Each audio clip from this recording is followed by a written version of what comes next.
This is K-Pop Sunday, brought to you by the K-Pop Sunbaes before you have to go back to work on Monday. We are your hosts, Oldar, Min, and JR. Welcome to episode 38. Today we will be talking about a different solo artist, Se7en. We're going to be discussing his rise in fame in Korea and abroad, so let's start off with talking about Se7en pre-debut. So, before his debut, he was just Choi Dong-wook, a student who loved music and was a fan of Se7en's boys when he was growing up. In his final year of middle school, he got to start pursuing his dream of becoming a singer. He auditioned in front of Yang Hyun-suk and was accepted into YG Entertainment in 1999. The future idol trained for his debut for 4 years. His dedication paid off, as in 2002 he was included on the second YG Family album. A lot of companies include yet-to-debut idols in projects to generate hype, and YG is really good about doing this. On this album in particular, Se7en sang on the songs Get Ready Part 2 and One More Time. It's also interesting to note that by the time 2002 came around, Dongwook was already going by his stage name. Although the singer's stage name is stylized as Se7en, no V, it doesn't have any connection to the movie. That movie being like a 1995 horror film. Actually, I saw that was a thriller, I think. But anyway, it's just a way to make a normal word look cool, and as we've seen by many a stage name, they try really hard. The name was actually chosen because 7 is a lucky number, and later it would become his favorite number, understandably. But there is a story out there that says it was because a bunch of YG members were having dinner and saw 7 pieces of kimchi on a plate, therefore his name is 7. However, the validity of that story is up for debate, as it's not confirmed, let alone mentioned in Korean sources that we have found while researching him. Before we dive into Se7en's debut, let's talk about the state of K-pop during that time. In the early 2000s, idol groups were in a decline. Many idol groups who debuted during this time failed or just didn't chart well, even ones from companies we tend to think of as always having successful groups. This is because many notable first-generation groups were either disbanding or had disbanded prior to this time, getting ready to bounce from their company, or were established and thriving. This was a time of constant upheaval and change as the industry tried to find the next big thing. Solo ballad artists like Lee Soo-young and unusual high-energy dance first-generation groups like KYT were very popular during this time, so companies started pivoting towards debuting idols who could keep up with them. At this time, YG Entertainment decided to bring on or collaborate with existing artists such as Wisung, who were already good at their craft. It was also during this time that YG was training future idols who could excel at singing ballads and dancing to high-energy pop music. One of the idols to come out of this was Se7en. Se7en debuted on March 22nd, 2003. As he had already been in the public eye since 2002 and came from YG, people were immediately interested in him. And to add to that, he had a distinctive vocal color and a b-boy dance style. He was also one of the earliest idols to debut with a standardized training regime, like we're familiar with today, but at the time, this was new, as idol training used to be very inconsistent, and this new regime's merit was obvious by how skilled and polished he was as a performer at debut. His debut song was titled Come Back to Me. It's a very chill song, and the lyrics are about having difficulty with getting over a breakup that happened a while back. It says that if the other person still has feelings for them, it's okay to come back because they're always welcome to do so. The music video is also very bittersweet. It starts with Se7en waking up to a reminder on his phone that it's Julie's birthday. He spends most of the video preparing for her special day. He goes from store to store picking up items like a beautiful necklace and a cake. It's very cute and charming because he's going around town on Heelys while listening to music. I love that. A sign of the times. In between the story are cuts of him singing and dancing. There's a dance break, but depending on the music video, because there's multiple, it's different. There's one of him dancing in a room, but there's also a version where he carefully puts down his shopping bags on the sidewalk and then does a b-boy move where he swings his body so one hand is on the ground while his other arm and legs are in the air and he freezes for a moment. Se7en usually includes some variation of this freeze move in his choreography as it fits well with his style and looks fun. The MV then cuts back to the story where he's back at home celebrating, pouring wine, lighting candles, and presenting gifts to a delighted Julie. But then time pauses and Se7en drops his wine glass, shattering it. He swipes everything off the table, rips his CD collection down, and throws a metal apple at a massive picture of him and Julie that's on the wall. Up to this point, the audience is led to believe that Se7en and Julie are in a healthy relationship. But, as it turns out, they broke up a while ago, and the ghost of their past caused him to go about preparing for her birthday until he jolts back to reality and remembers that she's gone. It ends with Se7en texting Julie to come back to him. The public reacted positively to his debut. It topped NBC's Music Camp for 5 weeks in a row, and debuted at #1 on Inkigayo, where it stayed for 2 weeks. There's also an English version of the song, which was actually more common at the time than you might think. Even though it's rare to hear it, it had its own music video, which was identical to the original, but the singing and dancing parts show him singing in English. This was also the earliest indication that YG planned on Se7en becoming a Hallyu star who would eventually have promotions overseas. Come Back to Me was the title track of his debut album, Just Listen, which is a polite request to give his music a shot. The cover image varies, but the one on the album I used to have was a close-up of Se7en looking away, but had one hand on the tip of his hat. Besides the debut song, the track had 13 other tracks. The first song on the album is Intro, which featured pre-debut G-Dragon and Perry, and the song was featured during the dance break of the Come Back to Me music video and live performance. And Se7en's dance break varied from performance to performance, but would always start with his dancers lining up, then parting for Se7en to dance. Other songs that tended to be liked from the album include One More Time, which was the song on the second YG Family album, and Baby I Like You Like That. Both had their own music videos and showcased a sweet image of him and his dancing.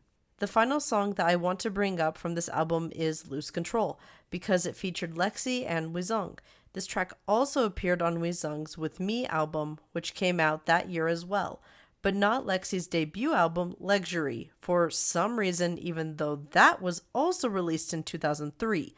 But this was my personal favorite song on the album because it's a classic, good quality YG artist collab song that showcases each of the artists' voices and styles well. Se7en had been touring the country from July to October with label mates Big Mama, Wizung, and Gumi, but as of November 10th, he was going to start promoting in other Asian countries, including China, Thailand, Taiwan, and Hong Kong. It was during his first year that Se7en's fans, known as Lucky7s, started carrying light sticks to his performances.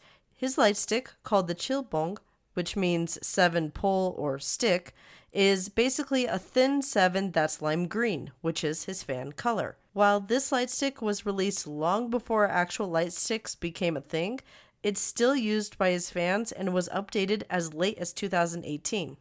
Se7en's debut made a great first impression as a rookie, and that showed during award season. He won a lot of awards during 2003, so I'm just gonna be mentioning a few of the big ones. On December 5th, he won the PAVB Rookie Award of the Year at the Golden Disc Awards. Yes, music shows have been doing sponsored awards for a long time. He then won the Rookie of the Year award at the Seoul Music Awards on December 12th and SBS Gayo Daejun on the 29th. Se7en was one of the last first-generation idols to debut before TVXQ kicked off the start of the second generation at the end of 2003. Unlike many idols who debuted towards the end of the first generation, he was able to transition well and be relevant during the next generation. So far, he was off to a great start. 2004 was a very busy year for Se7en. In July, he came back with his second album, Must Listen, a nod and follow-up to Just Listen. The title track for this album was Passion, a pop track that's more upbeat than his previous work, but still polished. The music video's storyline shows Se7en trying to get a girl who already has a boyfriend. You know, that's kind of ironic given Crazy, but anyway. However, the choreography kind of overshadows the plot because it features Se7en dancing and wearing Heelys yet again. The album sold well and Passion ranked high on charts, but unfortunately Se7en also faced controversy due to the accusations of him plagiarizing Usher. This claim mainly involves the synthesizer sound in Passion, which some found to be too similar to the sound found in Usher's music, but this claim didn't affect his career in a meaningful way. After finishing promotions for Passion, Se7en released his follow-up track, Tattoo. The lyrics are about missing a former lover and trying to move on, but knowing they will always be in your heart. This track is slower than the title track and is similar to his debut track, Come Back to Me. The music video, however, has the kind of visuals current fans of YG Entertainment will recognize. For the most of the time, he's in a white room that's both modern and futuristic. There are toy robots, a Segway, and a screen that he can put his hand through. During the final stretch of the video, he's wearing a casual and stylish black suit and standing on a platform. There's dark water surrounding the platform that goes as far as the eye can see, while the sky is dark and cloudy. The visuals of the entire music video are beautiful and match the track perfectly. Another song to note is Real Love Story, because like Lose Control from the previous year, this was a collaboration. This time it was Se7en with Weesung and Danny from One Time. However, that wasn't the only collaboration he did with those label mates that year, as he also featured on Danny's Collision and Weesung's She's Mine. At the end of 2004, Se7en released his first single, Crazy. The lyrics are about Se7en calling out a guy who's trying to take his girl, and basically says it's crazy that the dude would even think of it. The song is upbeat like Passion and pairs well with the choreography and music video.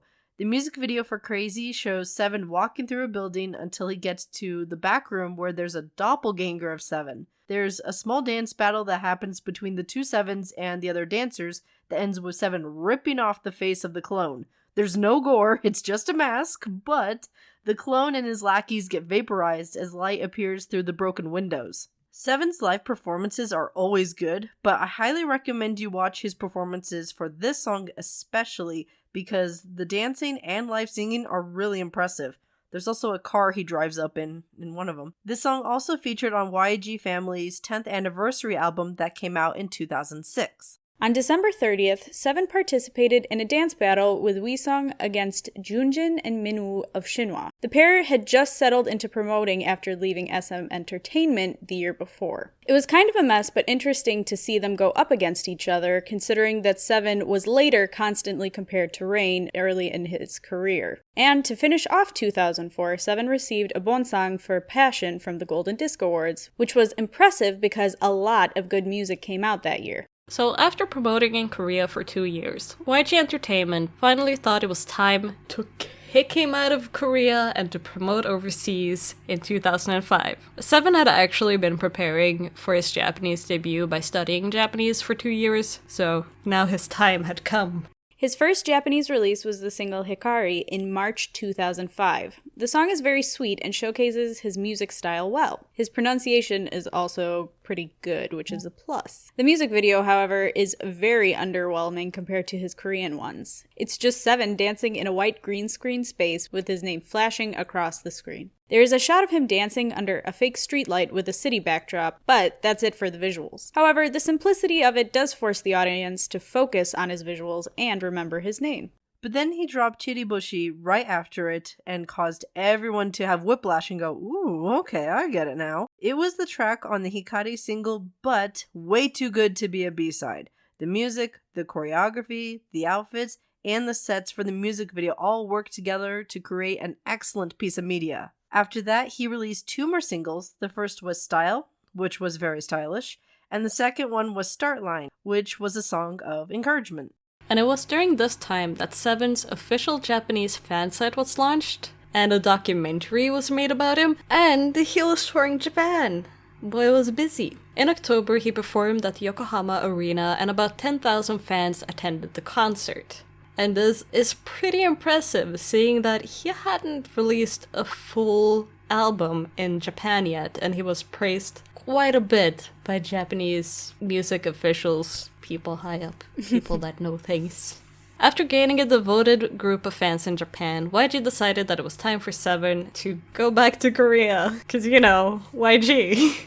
While 2005 was mainly about getting Se7en established in Japan, 2006 was full of back-to-back promotions in Korea, Japan, and the US. Se7en kicked off the year's promotions on March 8th, 2006 with his third album, 24/7. There were about 70,000 pre-orders for the album, and Se7en was especially proud of this one because, for the first time ever, he had had a hand in producing it. 6 of the 17 songs on the album were produced by him. But he wasn't the only one who was excited about it either. YG himself was so enthusiastic about the album that he wanted to make the choreography for it himself, which wasn't a very common thing that he did for his artists by that time.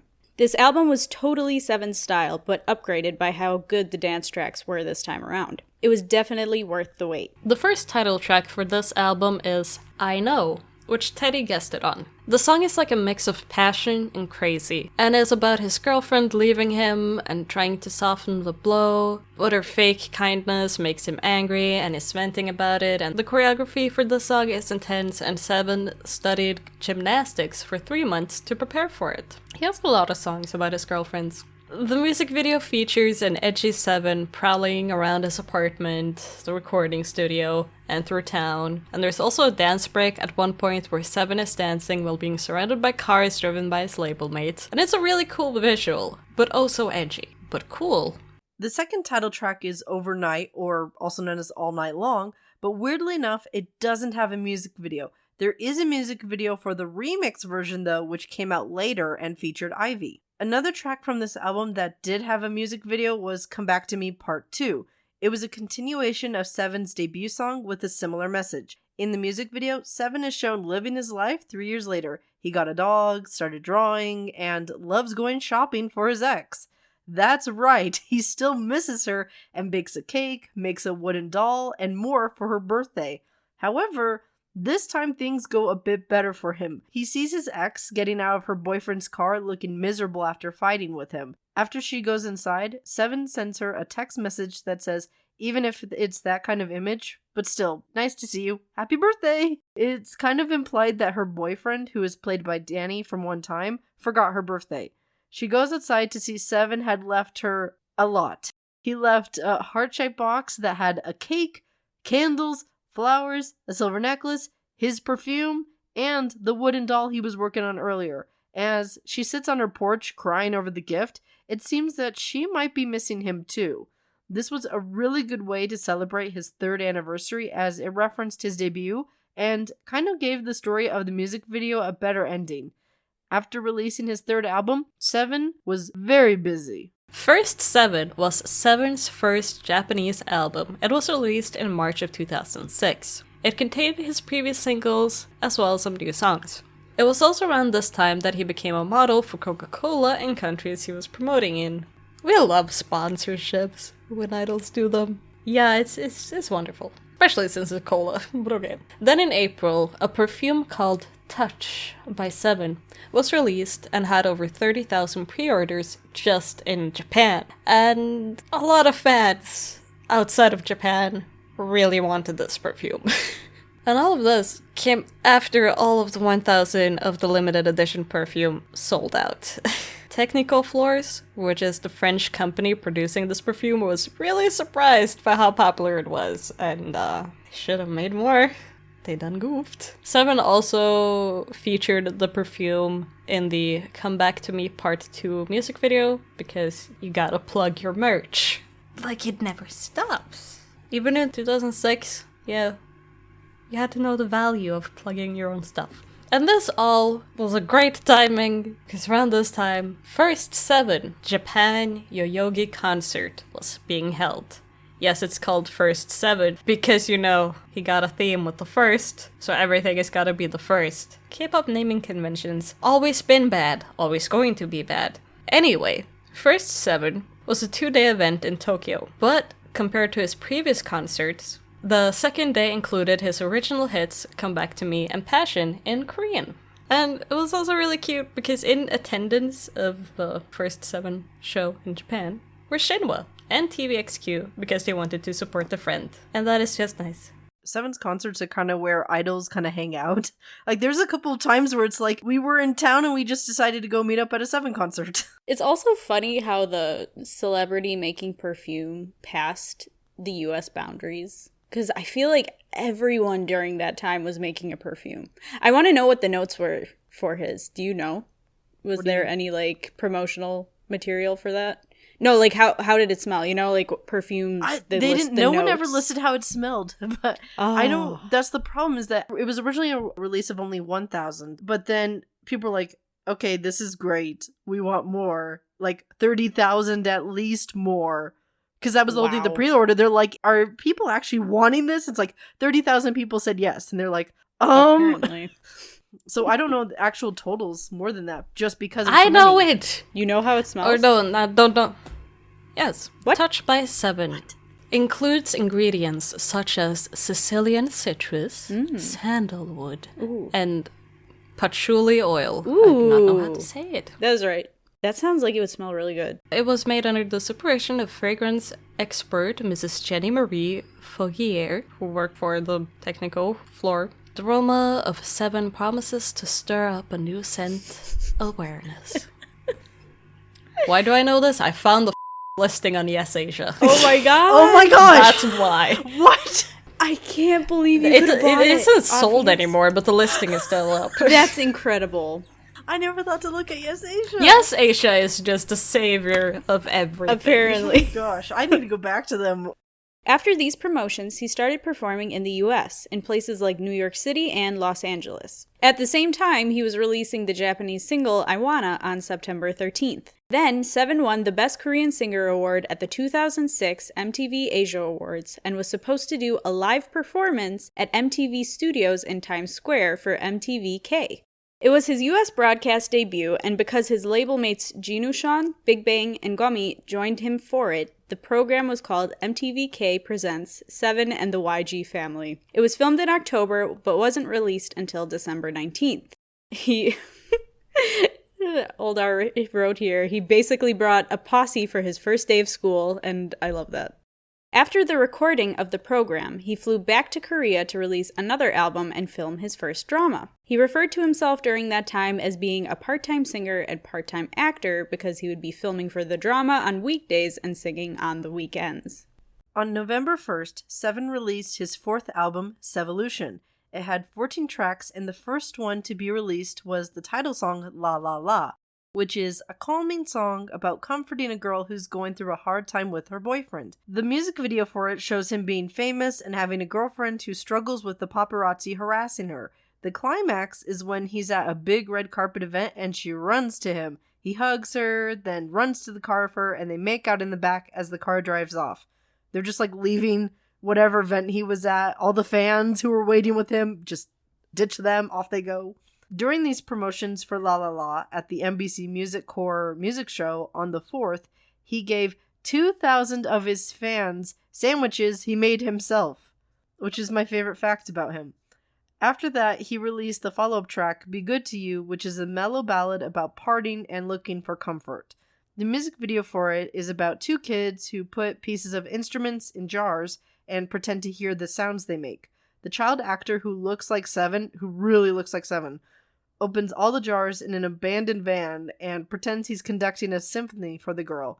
Then it transitions to 7 as an adult with the girl's teddy bear in his arms. And it ends with the kid 7 not being able to hear music and wandering in an empty tunnel. It's very sad.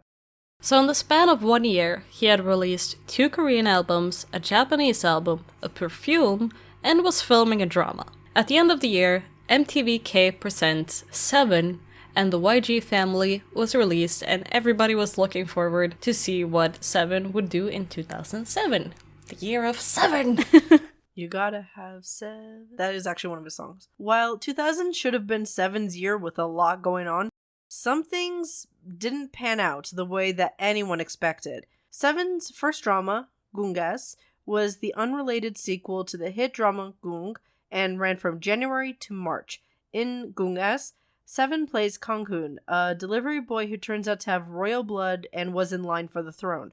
While the drama had similarities to the original drama, with there being a mystery, a complicated romance line, and the protagonist having to adjust to the palace life, it wasn't a direct copy. The main plotline of Gungas was about Kang-hoon going through trials to prove he was worthy of the crown, in hopes that it would lead to him getting justice for his mom. Unfortunately, Gungas wasn't as beloved as the original, but it definitely showed 7's acting ability and that he was kind of adorable. And for those of you who don't know, Park Shin-hye was part of the main cast, and she's so young in it. It's crazy. She's super huge now, obviously, but that's definitely not one on her filmography that people talk about. However, that wasn't nearly as bad as what happened next. Months before his official US debut, the title track was leaked onto YouTube on March 24th. This Is My Year was an upbeat track that sounded similar to Se7en's previous work and featured Fabulous. It was a partnership with Usher's producer, which I find so ironic, Mark Schimmel, and composed by Rich Harrison, who also composed Beyoncé's Crazy in Love. Fans liked the track and were hyped about Se7en's US debut, but unfortunately the leak caused YG to scrap Se7en's original US debut date and song. While we were unable to find the original upload, probably because it had been taken down, we did manage to find a re-upload of it. Luckily, Se7en had plenty of work to do while his new official US debut was being sorted out. On March 28th, 4 days after the leak, Se7en's fifth Japanese single, Aitai, was released. And then, on April 7th, the 7-4 2007 concert, also known as the 747 concert, took place in Korea and was the last activity he had in his home country that year. A DVD and a few songs from this concert were later released, including the La La La remix. But the last song Se7en released in 2007 was his sixth Japanese single, Ari no Mama, in July. Before the rest of 2007, there was only really two pieces of news about him. The first was that on September 20th, a trademark for Se7en was filed in the US. This trademark was most likely about his name.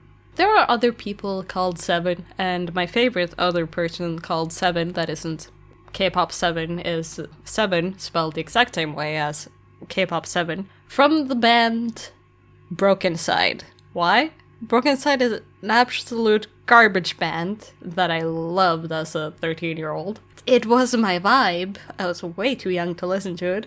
And he was my favorite of them, and he's a trash person as far as I know.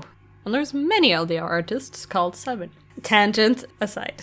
One of the big reasons why this is such a big deal, though, was that earlier in the year, Rain tried to trademark Rain for his US activities, and he ran into a lot of problems with it. So YG saw that and was like, not us, and they decided to file. Because Rain's name is Fair. Rain. The trademark office is like, you can't patent Rain. It's like, no, underneath, like, being a singer, like, this singer name, they're like, So, like, there was a lot of back and forth issues with, like, legal stuff, and YG was like, we want to debut Se7en. We need to hurry. Trademarking is a mess and expensive.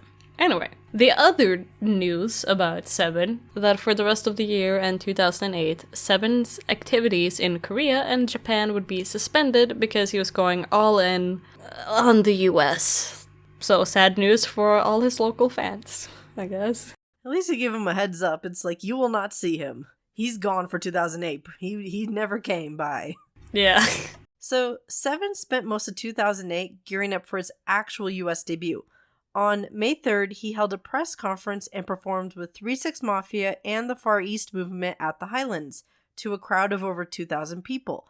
Then, on December 13th, the Seattle Times wrote an article about him performing in the city.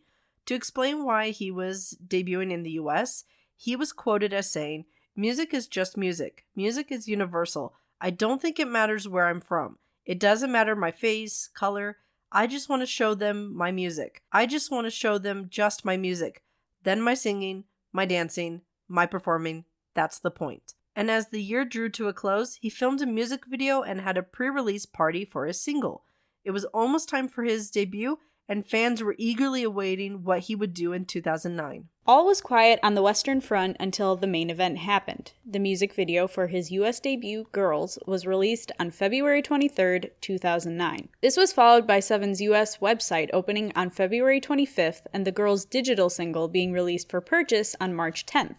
The song is a chill dance track about Se7en looking for a girl and talking about what kind of girl he is looking for. Lil Kim's part is a mirror of Se7en's and is on topic, which at times isn't a thing when K-pop idols collab with Western artists. Se7en said that when deciding what song to debut with, he wanted it to be easy for anyone to listen to who is just getting into his music. The music video was set in a typical club environment and fits the song well, especially since he promoted the song in clubs. So, how was it received? Well, on MySpace, it placed 3rd in the top video category and also charted on iTunes in Japan in the R&B and soul genre. He did it. Se7en debuted in the US and was gaining notoriety. However, he was also very lonely and homesick because he had been living overseas and away from his family and friends. On May 7th, he returned to Korea for a short break, but notice of this wasn't posted until the 18th, probably to let the man chill for a little bit. But then he got swept up in a scandal. Someone had hacked into actress Park Han-byul's private accounts and leaked pictures of her and Se7en. Se7en took control of the situation, and on June 10th, he posted to his fan page that he had been dating the actress for 7 years, and that they had been school friends who ended up dating. And that was it. No calls for boycotting him or anything. People mostly just left their relationship alone after this post. And all was pretty calm until July 9th, when another scandal happened involving the singer. An article came out on All K-pop called YG Entertainment Kills Se7en's Career. There should probably be a couple more articles like that written for other groups, but alas. They interviewed someone from Se7en's US management agency, Red Queen Media, who allegedly said that they had big gigs planned for Se7en, but YG Entertainment had no plans for him to promote any further in the US. There were some pretty big allegations made in this piece as to why Se7en wouldn't be promoting anymore in the US, and YG was absolutely furious. YG Entertainment released a statement denying the claims, but we don't really know much more about it because talks probably happened behind very closed doors. However, while we couldn't find the original article on All K-pop's website anymore, we did find a copy of it that we recommend you take a look at for more specifics.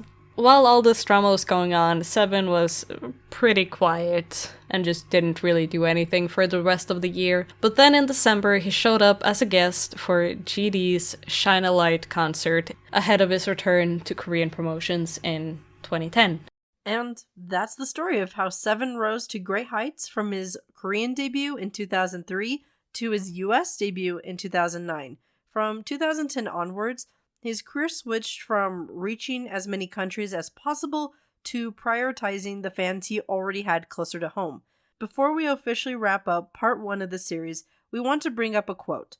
In 2009, People magazine mentioned Se7en as one of the 4 Asian artists who are leading the charge into the US, along with BoA, Wonder Girls, and the Japanese artist Utada Hikaru. And it was around this time that Se7en talked about other Korean artists who were entering the US market like him. He was proud of BoA and Rain, who was an old friend of his, and said, "As a Korean singer, I think it deserves applause just to be able to enter the US.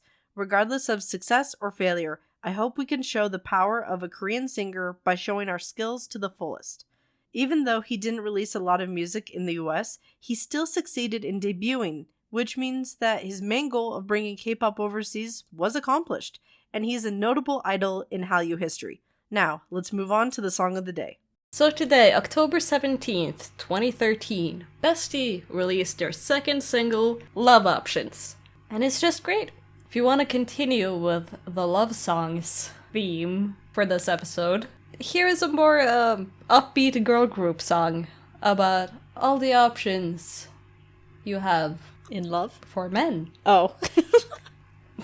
I don't remember. It's a song, it's upbeat, it's cute. Bestie was good, but they could have been more. But they never got the chance. Anyway, Bestie Love Options. Go listen to it, have fun. Trivia! Se7en debuted in YG Entertainment, but do you know the name of the first girl group in the company? If you do, let us know and we'll give you a shout out in the next episode. Thank you for listening. If you enjoyed the episode, then please make sure to rate, subscribe, follow, and tell your friends about us. If you want to interact with us or just see more of our content, then you can follow us on Twitter at K-pop Sunbaes or on our other social media platforms, which will be in the description. Also, don't forget that our next episode comes out near the end of October. Thanks everyone. Bye. Bye! Annyeong.